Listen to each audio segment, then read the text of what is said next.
10 મેથી શરૂ થનારી ચારધામ યાત્રાને લઈને એક મહત્વની અપડેટ છે, જેમાં ઉત્તરાખંડ સરકારે વીવીઆઈપી દર્શન માટે નવી ગાઈડલાઈન બહાર પાડી છે. ચારધામ યાત્રાને લઈને શ્રદ્ધાળુઓમાં ભારે ઉત્સાહ જોવા મળી રહ્યો છે. ઉત્તરાખંડ સરકારે વીઆઈપી લોકોને 25 મે સુધી ચારધામ યાત્રા ન કરવા વિનંતી કરી છે.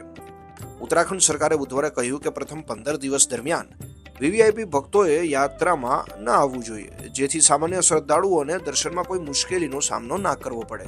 મળતી માહિતી મુજબ ઉત્તરાખંડ ગવર્મેન્ટનો જો ખરેખર સારામાં સારો નિર્ણય લેવામાં આવ્યો છે.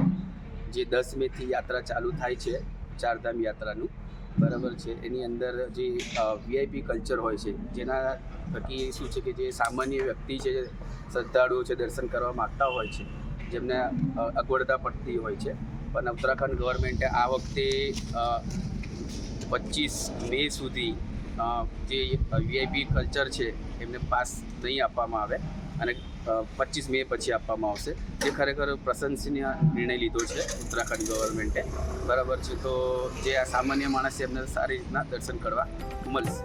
ચારધામ તરીકે પ્રખ્યાત ગંગોત્રી, યમનોત્રી, કેદારનાથ અને બદ્રીનાથ ધામની યાત્રા 10 મેથી શરૂ થઈ રહી છે. જ્યારે ગંગોત્રી, યમનોત્રી અને કેદારનાથના દરવાજા અક્ષય તૃતીયાના દિવસે 10મી મેના રોજ ખુલશે, જ્યારે બદ્રીનાથના દરવાજા 12મી મેના રોજ ખુલશે. ચારધામ યાત્રા શરૂ થાય તે પહેલા જ દેશભરના શ્રદ્ધાળુઓમાં ભારે ઉત્સાહ જોવા મળી રહ્યો છે અને અત્યાર સુધીમાં Chardham web portal, mobile app અને વોટ્સએપ દ્વારા 17.88 લાખ લોકોએ પોતાનું રજીસ્ટ્રેશન કરાવ્યું છે.